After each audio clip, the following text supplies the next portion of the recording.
two, three.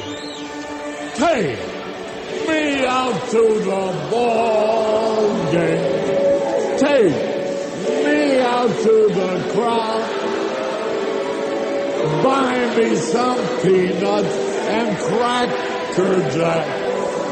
I don't care if I ever get back. Oh, it's root for the Cubbies. If they don't win, it's a shame. For it's 1,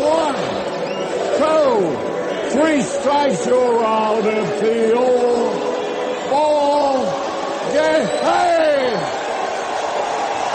This is the Monday Morning Quarterback on February the 26th, 2018 from WBRN Radio in Boston and on the Boston Red Network. It's a very interesting day. The Winter Olympics have officially ended on the Korean Peninsula, and at the same time increased tension on that particular peninsula there. DJ Trump has called for and then putting in operation more and severe sanctions against the Democratic Republic of Korea. What does this mean? This means that tensions are being ramped up at a time when the Korean governments on the peninsula, known in the U.S. as the North and the South, are talking to each other. It's an inappropriate time to commence this type of action, but what we know is a very unpredictable administration following a foreign policy that is Wilsonian in nature. It's a racist foreign policy. It has permeated U.S. foreign policy since Woodrow Wilson was a president, a racist that was even at one time the president of Princeton University, if you can believe that one. He was a supporter, and of course his wife was from the Confederate South. He resegregated Washington to tell you the least of his policies. And in recent years, under various administrations, we've seen these wars, or conflicts actually, you call them, in Iran, Iraq, where people of color inhabit the lands of the assassination, murder of Colonel Gaddafi in Libya. All these machinations going on, the moving of the capital from Tel Aviv, the political capital of the Israeli state, to Jerusalem. These are all old issues, and they're wrapped around a racist a point of view. And it is very, very unfortunate. But the world has changed, and in a global economy, there are various things you have to look at. You're not just playing game theory here, where the first person move would be the likely winner. On the Korean Peninsula, this is an editorial, incidentally, there would be no clear winners, nothing but destruction. And the idea of bringing John Bolton into the administration as security advisor, whatever, is not a very good option. Bolton basically says that the Korean war would be a bloody war, period. But the problem is one does not know how bloody it would be. And he proposes destruction of the regime in the north, the Democratic Republic of Korea, not as easy as he would think. The breaking down of the line of demarcation at the 33rd parallel, which has been there since I was a baby. So in other words, you have a situation here that nothing good could come out of it. And an outlandish proposal after the regime in the north is defeated, U.S. and troops from the Republic of Korea could patrol the area. Well, that would not work out very well, because what would happen if that were the case, you would just have guerrilla warfare all over the Korean peninsula, and that would be another focal point. Now, in the days of Wilson, you could do that sort of thing. You could run roughshod. You can't do that these days. we only need to look at the history of recent conflicts. The Baghdad War, Baghdad is still not stable. The war in Afghanistan, a very, very long war. Nothing has been won there. Targets are blown up willy-nilly. The Taliban is still operating at will. And no amount of advisors or extra troops has been able to stem this particular situation. It never will. So in other words, these are two failures that the U.S. has suffered. And the whole Mideast situation is that what you have in the Mideast is just a Zionist regime that is turned fascistic, period, on the Netanyahu. So that is where they are in the Mideast situation. Very, very bad situation. But in the Korean Peninsula, the likelihood of war increases, and the results in this administration not very good.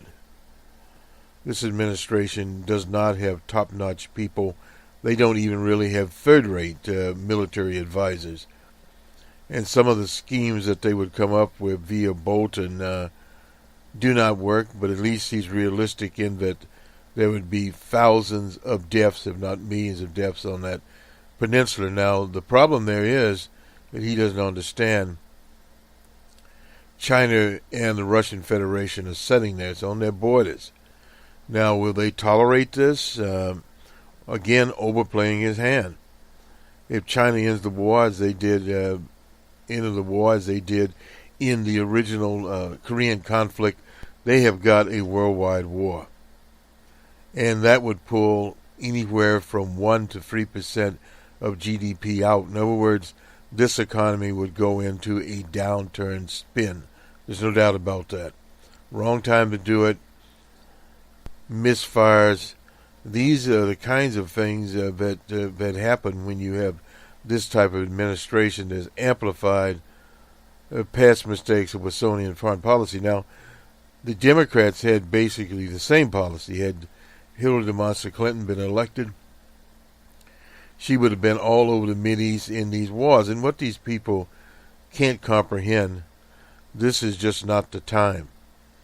If there is a regional-wide Mideast war, there will be no winners in the short term. In the long term, perhaps a much more balanced policy, because the military forces in the Mideast are gaining more and more parity. But the problem is the Zionist state by itself is not strong enough to sustain that. Period. They could fight a war, and are fighting a war with Hamas, but Hamas was their own creation. And this is another problem that people don't quite understand. Hamas was created by the Israeli intelligence service as a counterbalance to the PLO. So you have these sort of legacy issues left over, and they don't work in this term. A simple solution to the Korean Peninsula conflict is that China and the Russian Federation just simply update their treaty obligations with the Democratic Republic of Korea, effectively as NATO does. A strike on one would be a strike on the other, and that's basically all they'd have to say. They would go to war. Now, would that deter the Boltons of the world? No idea on that one. But it would put the world in a panic, and the market would succumb. So that is part of where we are here. Let me just skip around a little bit here and go to, let's see where we want to go here. We'll go to the Olympics. Now, this is from the Washington Post with 23 medals. Team of USA falls short of expectations at Olympic Games in Chang.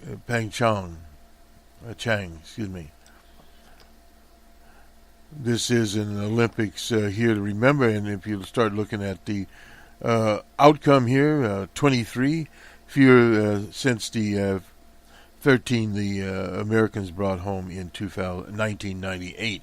They won 28 in Sochi, and a record 37 at the Vancouver Games in 2010. Three countries topped them in the medal count here. Norway ended up with 39, Germany 31, and Canada 29. 9 of those medals, U.S. medals, were gold, matching the American total for each of the past 3 Olympics. So there was some there in the various performances. The charts indicate the U.S. Olympic Committee anticipated a minimum of 25 medals here, with an expected target of 37 and an outside possibility of as many as 59. That was insane. American athletes finished in either 4th, 5th, or 6th place here 35 times. Potential medals if the U.S. was split second or faster, perhaps impressed the judge a bit more. So this was a rocky start to the games and pre-game projections. The Associated Press had projected the U.S. would win 40 medals. Oh boy, including 10 gold. The ski racer Lindsey Vonn is a 4-time Olympic Olympian who won a bronze medal in the women's downhill. Now has 3 career medals to her name. She called expectations surrounding gold pretty out of whack, and she was right about that. I had not heard that before, that the AP had actually predicted that. But anyway, nonetheless, of the 23, 12 were won by women, while men accounted for 9 plus 2 others from mixed events. It's the first time in 20 years that American women topped the men, even though the males on the U.S. Team outnumbered females 135 to 105. In the alpine ski race, snowboarder Jimmy Anderson and ice dancer Alex and Maria Sabatini were the only Americans to win 2 medals at the Pyeongchang Olympics. And they had Kim and Schefren here. That was the snowboarder won on the half pipe goal there. So that's kind of a roundup of what happened. Hopefully young women see that and they want to follow their dreams, whether it's cross country or being doctors or whatever. That's from Lindsey Vonn after settling for silver or bronze in the past 4 Olympics. The women's hockey team beat Canada in the shootout. Diggs and Randall won the U.S. First women's cross-country medal. So there's some there, things that were happening, but again, when you are completely out of sync with your expectations, which happened this time around there. Figure skating posted the worst performance in the women's single competition since World War II. For those, there is more room for growth than others at these Olympics. For example, the U.S. figure skaters, the long track speed skaters improved on their disastrous 2014 showing, but only by a hair, winning a 1 medal here. These struggles weren't all necessarily surprises, but Olympic highlighted the competitive gap some American teams and athletes face. Even before the games, Bodie Miller, the former ice skater who won 6 medals in 5 Olympics, served as an analyst for NBC. Said the men's alpine team, it's not terribly promising in terms of the pipeline. So in other words, it's just not looking good. The men's ice ski team, best showing came from some guy named Ted Litry, a 33-year-old who competed in his 4th Olympic and finished 5th there. So it just sort of tells you that the pipeline is just not there. And every Olympic game, a handful of stars exit to one side of the stage as a new group emerges from the other. Olympians such as Vaughn Lightly Randall, speed skater, Shandy Davis, etc., Kelly Clark, but these also provide a glimpse of what's to come. The youngest stars who will be in the spotlight 4 years from now when the International Olympic Committee picks up its circus and moves to Beijing. So that will be where the next Olympics will be in 2022. A long ways out there. But anyway, that is the Olympics story. And let's go to Missouri now. Last night we talked on the week that was. There is now setting the stage. This is on the 25th for the prepping for impeachment. This is from the St. Louis Post-Dispatch. Here's what Gittins and lawmakers face in the coming days out of Jefferson City, Missouri. The process of deciding whether to impeach scandal plague, and this is how they Governor Eric Gittins will begin early Monday in the Missouri House of Representatives. The speaker there, Todd Richardson of Poplar Bluff, spent Thursday and Friday reviewing which members of the lower chamber would be named to a special committee to investigate the charges. Amongst those expected to sit on the panel, Barnes of Jefferson City, who has experience as a litigator and is term limited this year, and various other personalities here, which you won't go into. Gittins was indicted and booked on a felony charge of invasion of privacy that was from transmitting a non-consensual photo of a partially nude lover in March of 2005. Under the impeachment procedure, a member of the House must file a resolution calling for an investigation. The resolution is then referred to a committee which will investigate. That process already going. Richardson signaled Thursday that he was launching the process. Richardson has support in his decision from his counterpart across the rotunda, the Senate pro temp Ron Richard of Joplin. As a former speaker myself, I understand the investigation conducted by the Missouri House of Representatives necessary under these circumstances, Richard said. And even the attorney for Gittins, this is Edward Dow, expressed support for handling the matter through a special committee. I guess it's the equivalent of the Watergate Committee a long time ago. It's unclear Friday whether Gittins would testify before the committee would agree to appear before it. Some are hopeful that he just will resign and go away. Period.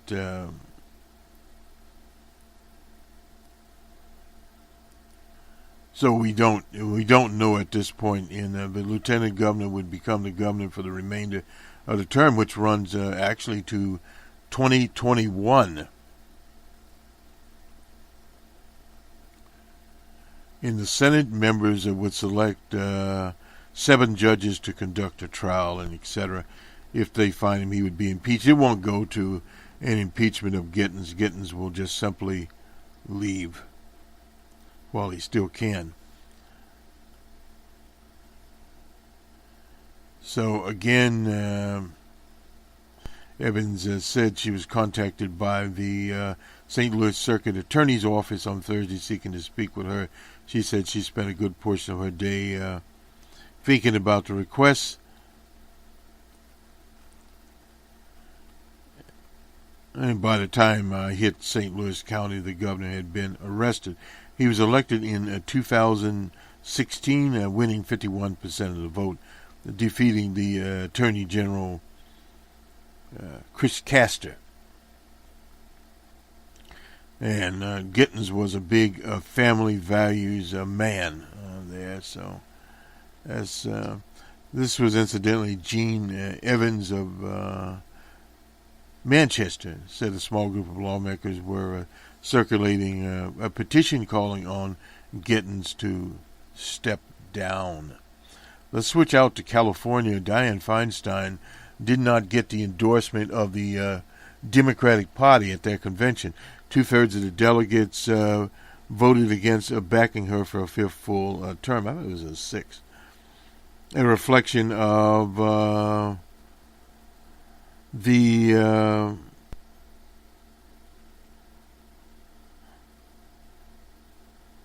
between the liberal state party and the moderate and pragmatic and pragmatism that has been a hallmark of Feinstein. This resonates here. Anyway, the lack of support, it could simply be a speed bump on a path to re-election, but many Democrats that gathered in the convention was in San Diego said they were looking for a flamethrower who would be more aggressive in challenging DJ Trump. Feinstein's opponent is Kevin Dion of Los Angeles, won 57% of the delegates' votes, just shy of 60% needed to secure the endorsement. Feinstein got only 37% of the vote. I've never seen her even at a convention until she finally realized I have an opponent in my hands. So in other words, I guess she doesn't show up these conventions. The other times have been just pro forma. That was from Mark Gomez, the chair of the Los Angeles Democratic Party. People are frustrated. She's the most senior member, and we value that. But as most senior members, you've got to give it to Trump. She has the power to challenge him. She doesn't always do that. So, in other words, Feinstein is gone out to fame. Dion is 51 years old, still faces significant obstacles in his bid there. Powerful, wealthy incumbent, and they listed he trails 29 points in a recent poll, and has an uphill battle. The primary is in June, but on the California law, the two that finish in this primary battle would automatically be on the ballot, and there's no Republican out there. Dion has $360,000. Feinstein has $10 million. So in other words, she has a lot of money. She's 84 years old, and that is it. The senator from San Francisco is not as I said earlier, a frequent present at state party events. A point raised over the weekend. We haven't seen her in 25 years. Latino caucus chairman Carlos Acquayer said to hoots from the audience after Feinstein chose not to address the meeting. She has been there in 25 years. That's a long time. She virtually has not been there, period.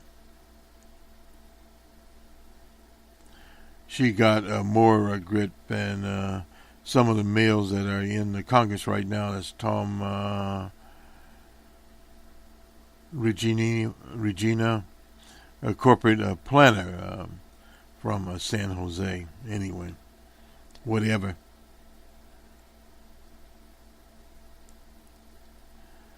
From Alicia Gold, she's president of the Miracle Mile Democratic Club, said she backed DeLeon.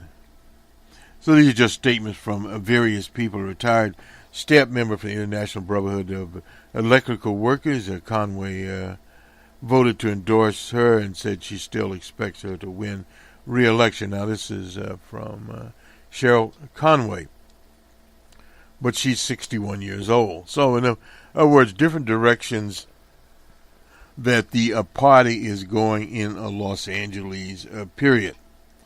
Now, this is an opinion piece here about a massive attack by Josh Rogan in the Washington Post in response to words that it's planning a bloody nose strike on the the Korean Democratic Republic. The Trump administration has offered odd reassurances. An attack on the regime of Kim Jong-un would not be limited, officials say, and surrogates are saying, but enormous and overwhelming. That, of course, is not reassuring, and all a massive attack would be massive stupidity. Well, no doubt about that.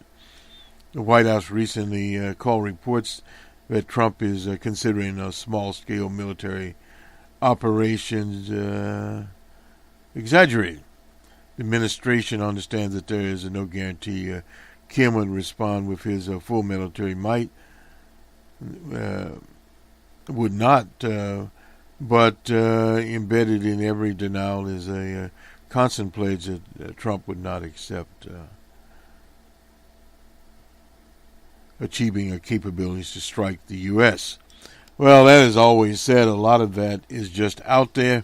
That means the military option is actually considering foremost as one that would be huge, complex, and devastating. That is from the Munich Security Council there.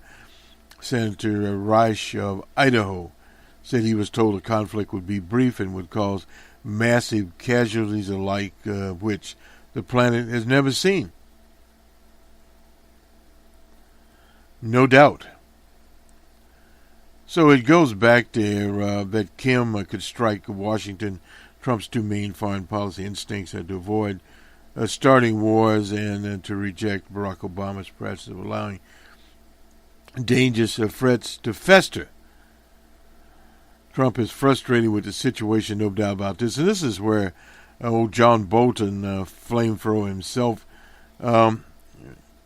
reportedly is considered to replace H.R. McMaster as a national security advisor, supports preventative war through a massive strike if sanctions fail. Doing an appearance last week on Dave Morgan's, or at the Dave Morgan Graduate School of National Security. He said the U.S. would have to simultaneously destroy all of North Korea's missile and ballistic missile sites, submarine bases, artillery mortars, and missile installations along the border with the South. The Kim regime would soon collapse, Bolton predicts, and would require the deployment, this is where it's crazy, of American and Korean troops inside Korea to secure nuclear sites. China could advance to be offered a chance to participate. This is just crazy. My argument would to China would, look, we can do this easy or the hard way. Well, yeah. I would like to find a way to convince China to do this with us, to have a controlled collapse of the regime. Bolton acknowledged we can't be sure where the weapons even are. This is just crazy. I mean, the true accounting of those costs would be include the likelihood that the U.S.-Korean alliance would be shattered along with regional stability. The U.S. has spent 70 years trying to literally build up. The big strategic objective in the region is to bring more to be more competitive with rising China. If we have a war with Korea, we throw everything away. That's in Patrick Crowning, the senior advisor at the Center for New American Security. These things are all nothing more than CIA fronts. The U.S., Japan, and Korea, this is in the South, should recognize that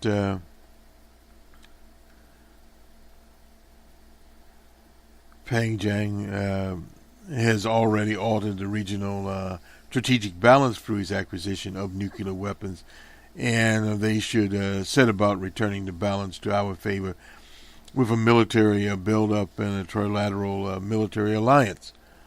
This would get Beijing's attention more than any sanctions period there. Then the U.S. government could drastically increase investment in strategic that negate the threat from the Democratic Republic and challenges legitimate internal, including proliferation, insecurity, maritime interdiction, cyber offenses, and information penetration. The U.S. must insist that the Democratic Republic completely denuclearized. This is not going to happen. They've been insisting this for a very, very long time. It won't happen, and part of their problem is they are basically playing a game, literally a game, and unfortunately what they are trying to play here is traditional battle in that you in political science and of course in economics you have game theory, and this is not game theory. Again, this is like the Associated Press AP predictions for the Olympics. It just does not work out very well at all. Let me just move on here as we've already did the Olympics. In a comedy here, DJ Trump has proposed his personal pilot to lead the Federal Aviation's committee. The guy's name is Dumpkin. Trump's a longtime pilot who flew him around in a Boeing 757 during the campaign. Anyway, so much for that. I'm not sure why we even spent any time on it. Little item here, we won't spend much time on it, but inflation through transportation, we'll call it, where the freight companies and rail companies are raising their rates, and various corporations want to pass it on, from General Mills to Hormel Food, spend more on deliveries and considering raising their own prices to pass the costs on to consumers. This would, of course, be inflationary.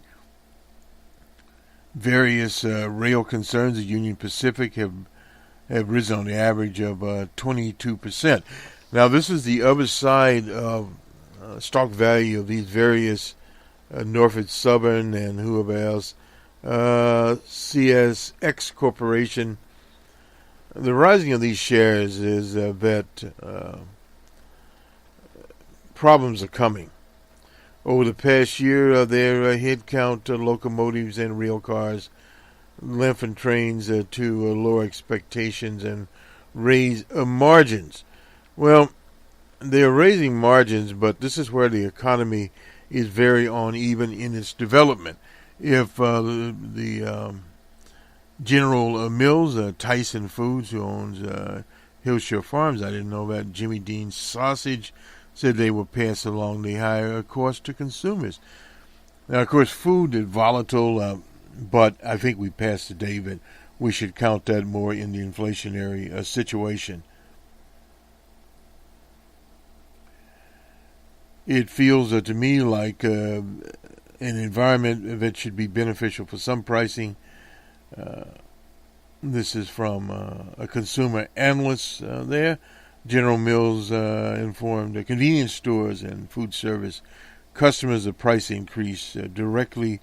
That was told to Reuters, declining Pacific's there. So you're starting to see rising prices, how this will affect the economy. The Fed will effectively have to raise more interest rates, the reason we brought it in here. And let's see, transportation costs, a silver lining in consumer prices at the grocery store. The Department of Agriculture estimates transportation represents 3.3 cents of every dollar. But increase in rates over the next 12 months implies a 15 to 18 basis points gross margin headway for food companies there. That's one analyst there, Alexi Howard. Anyway, nonetheless, you start to see this happening. Lots of consumer goods work on margins. That's from a chief economist, Gerbler, the USDA, and a senior researcher now at the International Food Policy Research Institute. Anyway, they're going to be pushing those costs along to retailers, ultimately consumers, and of course the bottom line shoots up. So this is the reason we brought this in. You can expect inflation to start as transportation costs rise here, and Union Pacific has started pulling stored locomotives back into service and plans to bring back 600 workers in the first quarter of 2018 to prevent rail cars from spending too much time in the yard. So we're starting to see that. Rail cars are sitting in terminal rose to 32.5. So we're seeing more and more of this occur, and again, U.S. trucking fleets have not kept pace with growing demand for different reasons. April 1st enforcement deadline requiring drivers to electronically log their hours has effectively curtailed the capacity, adding to chaos, a chronic shortage, of people willing to drive trucks for the wages that they are offered. So again, there's a lot of problems in the trucking industry. Robotics has not came on duty yet. So again, these are things that will be passed on to consumers that will frustrate the rest of the economy. So we'll leave that. Let's see what else we have not gotten here. We covered Missouri, we covered California. So we basically covered most of the report. I went from Reuters. We'll go to ESPN now and do the sports. Total mental leaders here. Let's see. Norway has 39. Germany has 31. I think in Canada has 29. This is from ESPN. The National Basketball Association on the 25th, Sunday. The Pistons were at the Hornets. Hornets won 14-98. In overtime, the Pelicans were in Milwaukee. Pelicans 123-121 for the Bucks. The Spurs were in Cleveland and won a game there, 110-94. The 76ers were in Washington, D.C. Wizards 109-94 for the 76ers. The Rockets were in Denver. Rockets 119-114. That does it for the NBA. On to Major League Baseball. Orioles and Red Sox. Sox 11-1. Sox had 10 hits, no errors, and the Orioles 4 hits and 2 errors. The Padres and Tigers 8-8 tie there. The Rays and Twins 5-4 over the Rays. Atlanta and the Nationals on that game 9-3. The Yankees and Phillies, Yankees 8-3. The Astros and Cards, Astros 7-3. The Tigers and Blue Jays, Tigers 6-3. The Marlins and the Mets, it was all Mets, 10-3 Mets over, and the Reds and White Sox, White Sox 8-5. The Royals and Athletics tied 4-4. The Rockets and Rangers, Rangers 4-2. Cleveland and the Reds 2-2. The Cubbies and the Giants, Cubbies 12-10. The Cubbies had 16 hits, 1 error. It was a slugfest. And the Giants 15 hits and 1 error. The Padres and Angels 2-1 in that contest. The Dodgers and Mariners 2-0. And the Brewers and D-backs, it was all Brewers 5-1 for the Brewers. On to college basketball. Number 2, Michigan State. And Wisconsin, Michigan State 68-63. Minnesota and number 9, Purdue, the Boilermakers. It was all Boilermakers, 84-60. Tulsa and number 11, Cincinnati, 82-74. Cincy, Colorado State and Nevada. Nevada 92-83, and they are ranked number 20. East Carolina and number 23, Houston. Houston 109. It was all Houston and East Carolina 58. And finally, number 25, Florida State and NC State 92. It was a 20-point game to 72. And finally, the National Hockey League. The Blues and Predators 4-0, shut them out. The Bruins and Sabres 4-1. The Red Wings and Rangers, Red Wings 3-2. The Sharks and the Wild 3-2. The Sharks in overtime. The Oilers and the Ducks, Oilers 6-5 in that contest. The Canucks and Coyotes. Anyway, the Canucks 3-1 over the Coyotes. Canucks of Vancouver and the Coyotes of Arizona. So we have run through another Monday morning quarterback just to make sure we don't leave anyone out of it. We won't do this one here, but yeah, this is basically it. Nonetheless, this is it for the Monday morning quarterback on the 26th of February, the last Monday morning quarterback of this month. We'll talk to you soon.